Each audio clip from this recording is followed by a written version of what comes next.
நீங்க இளங்கோ முருகன் சார் அவர்களும் சகோதரர்கள். Periyar Maniammai Institute of Science and Technology, Tanjavur. Civil engineering with specialization in GIS, remote sensing and more. Super Sunday vandachi. Super Sunday Giriyasin Super Sunday. Giriyasin Super Sunday sale. ஒரு படம் பார்த்தேன் நான் தியேட்டரில். பார்த்துட்டு அவனுக்கு ஒரு மெசேஜ் அனுப்பிச்சேன். சரி, தம்பி நீ நடிகண்டா அப்படின்னு ஒரு மெசேஜ் அனுப்பிச்சேன். என்ன கேரக்டர்? குரங்கு பொம்மைன்னு ஒரு படம்.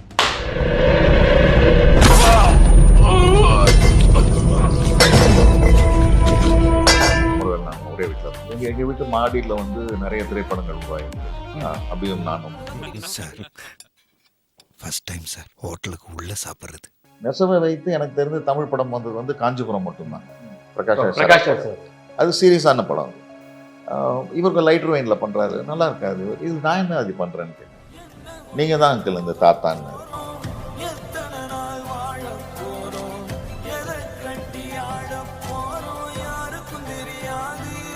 அவர் அவசர அவசரமாக போயிட்டு இருந்தவர் அப்படின்னு பார்த்து சிங்க என்ன பண்ணிட்டு இருக்கேன்னு கேட்டார். இல்லை சாருக்கு சாயந்தரம் டேலாக் படிச்சு காமிச்சிருக்கேன். படிச்செல்லாம் காமிக்காத, பேப்பரை கொடுத்துரு. அங்கிள் ஒரு மீட்டரில் இருக்காரு, அதுதான் என் வரதராஜன் தாத்தா.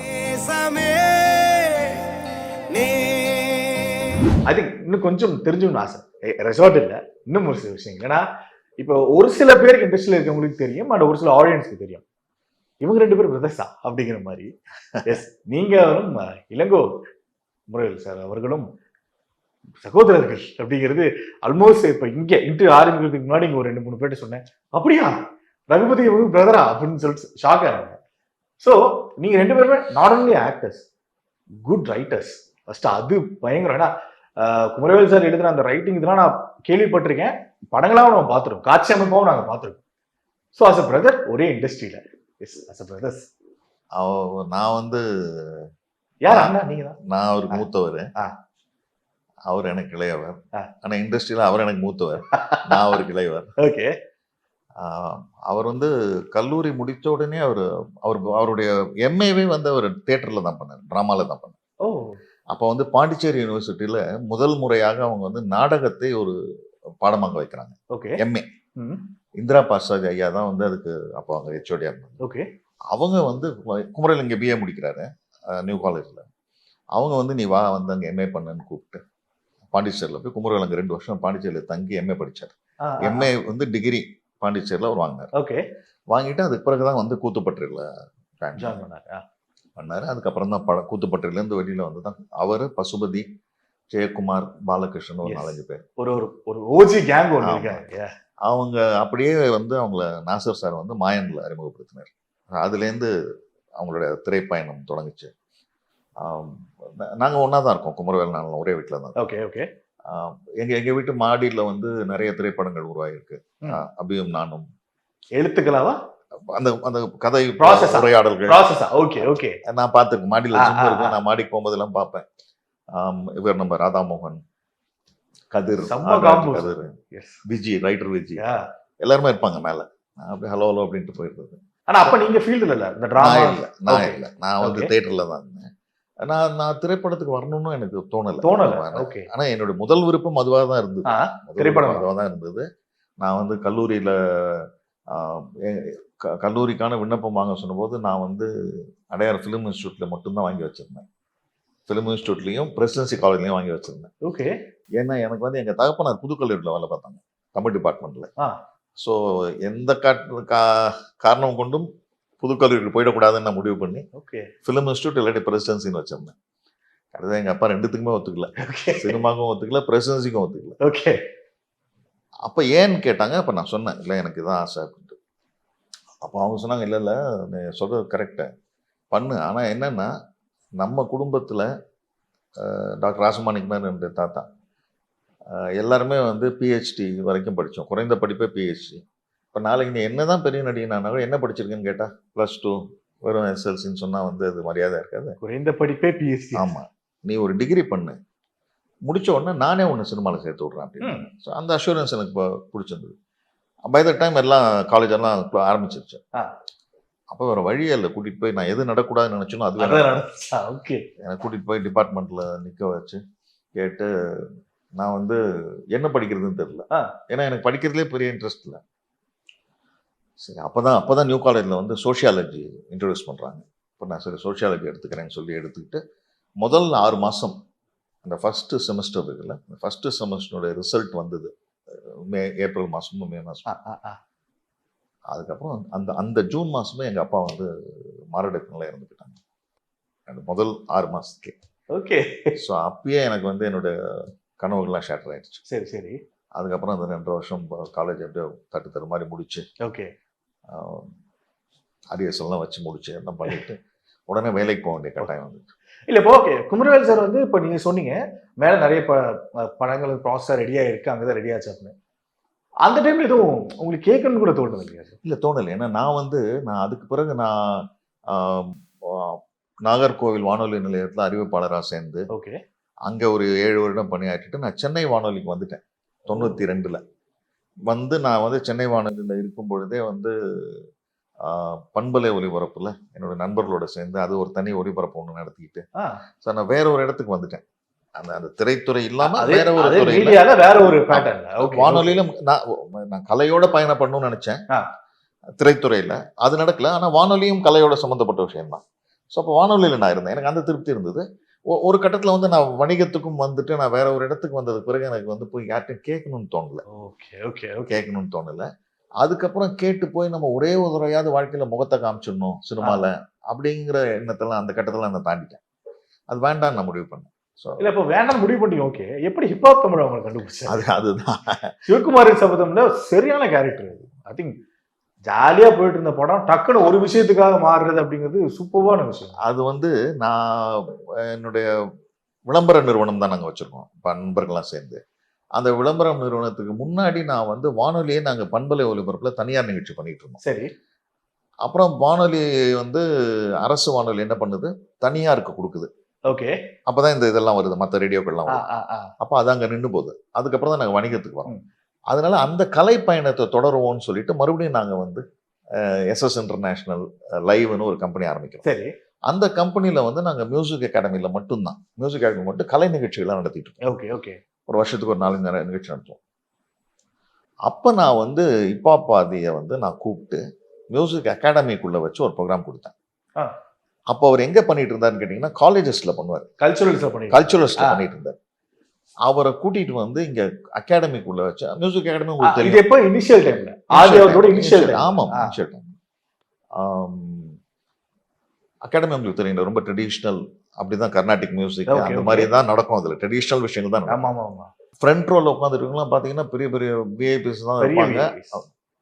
ஆனா இவர் ஆதி சாருக்கு ப்ரோக்ராம் ஆரம்பிச்சு 1/2 மணி நேரத்துல ஃப்ரண்ட் ரோல இருக்கவங்களாம் சேர் மேல ஏறி உட்காந்து நின்று டான்ஸ் ஆட ஆரம்பிச்சிட்டாங்க.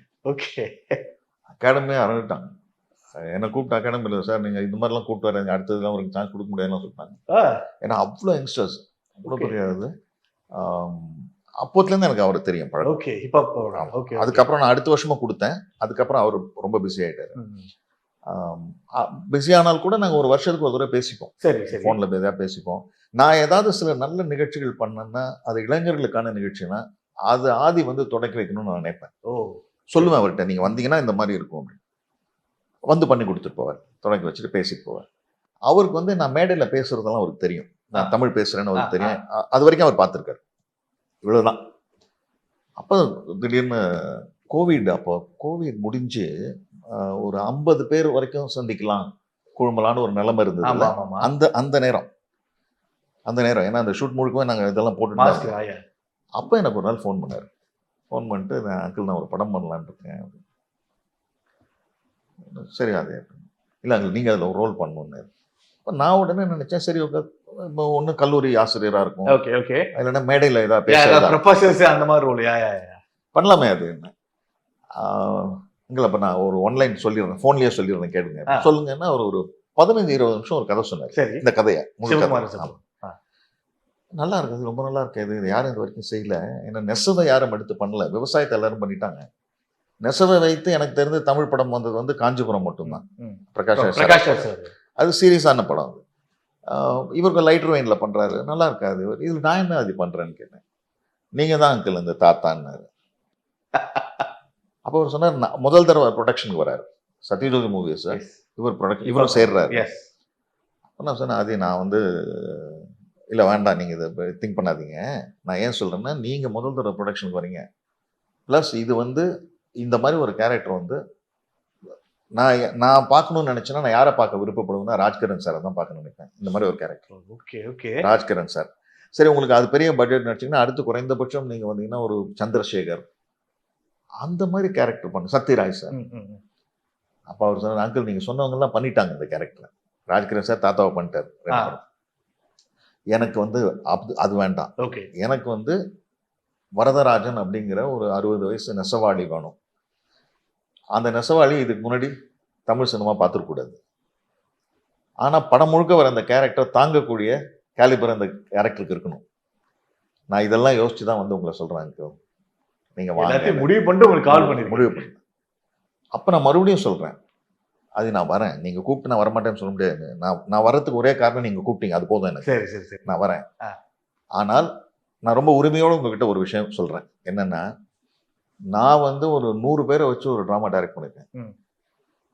என் மகனாகவே இருந்தாலும் அந்த நாடகத்தில் நடிக்க விருப்பப்பட்டால் நான் வந்து தேர்வுக்கு வர சொல்லி அந்த கதாபாத்திரத்துக்கு அவர் பொருந்தினாதான் நான் சேர்த்துப்பேன். ஆடிஷன் அந்த மாதிரி நீங்கள் ஆடிஷன் பண்ணுங்க. இல்லை அங்கிள் அதெல்லாம் வேண்டாம் அப்படின்னாரு. சரி பரவாயில்ல அது வேண்டாம், குறைந்தபட்சம் என் திருப்திக்காக பண்ணுங்களேன் அப்படின்னு. பண்ணுங்க. அதுவும் சரின்னு சொன்னால் கூட அதுக்கப்புறமும் எனக்கு இன்னொரு செக்கல் இருக்கு. என்னன்னா எனக்கு இந்த மீடியம் புதுசு, சினிமா எனக்கு புதுசு. நான் வந்து உங்கள் படப்பிடிப்பில் வந்து நான் நடித்து நீங்கள் மானிட்டரில் பார்த்ததுக்கு பிறகு கூட உங்களுக்கு நம்ம நினைச்ச வரதராஜன் இல்லையே இது அப்படின்னு ஒரு தயக்கம் இருந்தால் என்கிட்ட நீங்கள் அதை உரிமையாக சொல்லணும். நான் சந்தோஷமாக திரும்பி வருவேன். இதை நீங்கள் இந்த லிபர்ட்டி நீங்கள் உரிமை எடுத்துக்கிறதா இருந்தால் நான் வரேன். ஐயோ அங்கிள் அதெல்லாம் ஒன்றுமே இருக்காது, நீங்கள் நான் உங்களை நினச்சி தான் எழுதும் போதே இதை அங்கிள் பேசினா அப்படின்னு நினச்சி தான் எழுதியிருக்கேன் அப்படின்னு. அப்புறம் நான் கேட்டேன்றதுக்காக வந்தார். ஓகே. வீட்டுக்கே வந்தார். ஓகே. வந்து நான் அங்கிள் நான் எனக்கு இஷ்டமே இல்லை, நீங்கள் சொன்னீங்கன்றதுக்காக வந்தேன் அப்படின்னு சொல்லிட்டு இந்த மாதிரி ஒரு சோஃபாவில் உட்காந்துட்டு இதான் டைலாக் சொல்லுங்கன்னாரு. நான் சொன்னேன். அப்படி சும்மா மொபைல் எடுத்துக்கிட்டா போதும் அங்கிள் ஓகே நம்ம ஷூட் போகிறோம் அப்படின்ட்டு போயிட்டார். நான் கேட்டேங்கிறதுக்காக வந்தார், மரியாதைக்கு. அப்புறம் நாங்கள் போனோம், போய் காஞ்சிபுரத்தில் போய் காஞ்சி குடில்ன்ற ஒரு இடத்துல ஷூட் பண்ணோம். 2 நாள் ஷூட் போச்சு. ஒன்றுமே ஏன்னா அவரே இயக்குனர் இல்லை, இயக்குனர் கதாநாயகன். ஒரு ஷார்ட் வைப்பார், அங்கிள் இதுதான் ஷார்ட் வேறு, நம்ம நடிச்சு முடிக்கிறோம், கட் ஓகே அடுத்தது போயிடுவார், கட் ஓகே அடுத்தது போயிடுவார். இந்த மாதிரி 2 நாள் ஃபுல் டே போயிடுச்சு. அப்போ நான் 2ஆவது நாள் இரவு நான் என் மனைவிக்கு கூப்பிட்டு சொன்னேன், இந்த மாதிரி போயிட்டுருக்கு. இப்போ எனக்கு என்ன இதுனா ஒன்று நல்லா இருக்குன்னு சொல்லணும், இல்லை அங்கிள் கொஞ்சம் குறையுது ஏற்றிக்கும் ஏதோ சொல்லணும். ஒன்றுமே சொல்லாமல் இருக்காரு. நான் நாளைக்கு கேட்டுற போகிறேன் அவரை அப்படின்னா. சரி பாருங்கள் பொறுமையாக கேளுங்க என்ன சொன்னாங்க. அடுத்த நாள் தான் இந்த நேசமேன்னு ஒரு பாடல் இருக்கு, தறி வீட்டை திறந்த ஒன்று நடக்கிற பாடல். அந்த பாடல் அன்னைக்கு எடுக்க போகிறோம். அதனால் அவர் முழுக்க அதில் ரொம்ப பிஸியாக இருந்தார், மாண்டேஜ் தானே. அப்போ அன்னைக்கு ராத்திரி 6 மணிக்கு மேலே எடுக்க போகிற சீன்ஸை அசிஸ்டன்ட் டைரக்டர் சிங்கான்னு ஒரு தம்பி வந்து உட்காந்து என்கிட்ட படித்து காமிச்சிட்டு இருந்தார். அவர் அவசர அவசரமாக போயிட்டு இருந்தவர் அப்படின்னு பார்த்து, சிங்கா என்ன பண்ணிட்டு இருக்கேன்னு கேட்டார். இல்லை சாருக்கு சாயந்தரம் டைலாக் படித்து காமிச்சிருக்கேன். படித்தாலும் காமிக்காத, பேப்பரை கொடுத்துரு, அங்கிள் ஒரு மீட்டரில் இருக்காரு, அதுதான் என் வரதராஜன் தாத்தா அப்படின்னு சொன்னார். அப்போ நான் புரிஞ்சுக்கிட்டேன், ஓகே இவர் 2 நாளாக அதை முடிவு பண்ணிட்டாரு அப்படின்ட்டு. நான் அப்புறம் நான் பொதுவாகவே நான் படத்துக்கு நடிக்க கூப்பிட்டாங்க, நான் போனாங்கன்னா நான் ஒன்றே மட்டும் சொல்லுவேன். இந்த அசிஸ்டன்ட் டைரக்டர் ஒரே ஒரு விஷயம் மட்டும் சொல்லுவேன், தம்பி ஒரு பக்கம் வசனம் இருக்குன்னா என்கிட்ட அட்லீஸ்ட் ஒரு 2 மணி நேரம் முன்னாடி கொடுத்துருங்க. அங்கே போய் ஸ்பாட்டில் இல்லை சார் கடைசி நேரத்தில் மாற்றுவாங்க சார், அது அவங்க என்ன வேணால் மாற்றட்டும். ஆனால் அதுக்கு முன்னாடி இந்த நீங்கள் 1 மணி நேரம் முன்னாடி கொடுத்தீங்கன்னா நான் என்ன பேச போகிறேன்னு எனக்கு தெரியும். அப்போ தான் அவங்க மாற்றினால் கூட அதுக்கேற்ற மாதிரி நான் என்ன மாற்றிக்க முடியும். Okay okay okay. அது கொடுங்க, நான் எப்பவுமே கேட்டு வாங்கிப்பேன். இது நாடக பழக்கம்னு வச்சுக்கோங்களேன். அந்த மாதிரி அதில் எல்லாமே கொடுத்துட்டாங்க. ஓகே. ஸோ அதனால் ஒரு கட்டத்துக்கு மேலே நான் அந்த கதாபாத்திரத்துக்குள்ளேயே என்னால் போக முடிஞ்சது. இல்லை அதை நாங்கள் ஸ்க்ரீனில் பார்த்தோம், பயணப்பட முடிஞ்சது. நல்ல எமோஷன். அது எஸ்பெஷலி இந்த போலீஸ் ஸ்டேஷன் சீனாக இருக்கட்டும், அது ஓப்பன் பண்ணி இந்த கிளைமேக்ஸ் பயங்கரமாச்சு.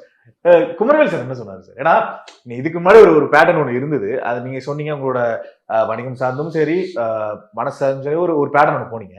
இங்கே ஃபீல்டுக்குள்ளே வந்தாச்சு. அந்த பர்ஃபார்மன்ஸ் பார்த்துட்டு அவர் என்ன சொன்னார்? குமரவேல் சார் சகோதரர் என்ன சொன்னார்? குமரவேலுக்கு தெரியும் நான் நடிகன்.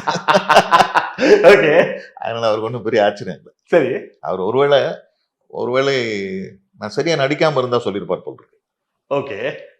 நடிக்கலன்னு சொல்லியிருப்பார் போல், சரியா நடிக்கல, நீ இந்த இடத்துல இப்படி நடிச்சிருக்கணும்னு சொல்லியிருப்பார் போல் இருக்கு. ஸோ நான் நல்லா நடிச்சேங்கிறதுல அவருக்கு ஒன்றும் ஆச்சரியம் இல்லை. ஏன்னா அவருக்கு தெரியும், நாங்கள் சின்ன வயசுலேருந்தே நாங்கள் இதெல்லாம் பண்ணியிருக்கோம். நாங்கள் நிறைய நிறைய என்ன சொல்றது, எங்க வீட்லயே நாங்க நிறைய நாடகங்கள் வந்து பரீட்சார்த்த முறையில பண்ணியிருக்கோம். அப்படியா? ஓகே. மகாபாரதத்தையே குமரவேல் வந்து எழுதி எங்களுடைய வீட்டு அந்த தோட்டத்துலலாம் நாங்கள் நாடகமாக போட்டிருக்கோம். Okay okay okay.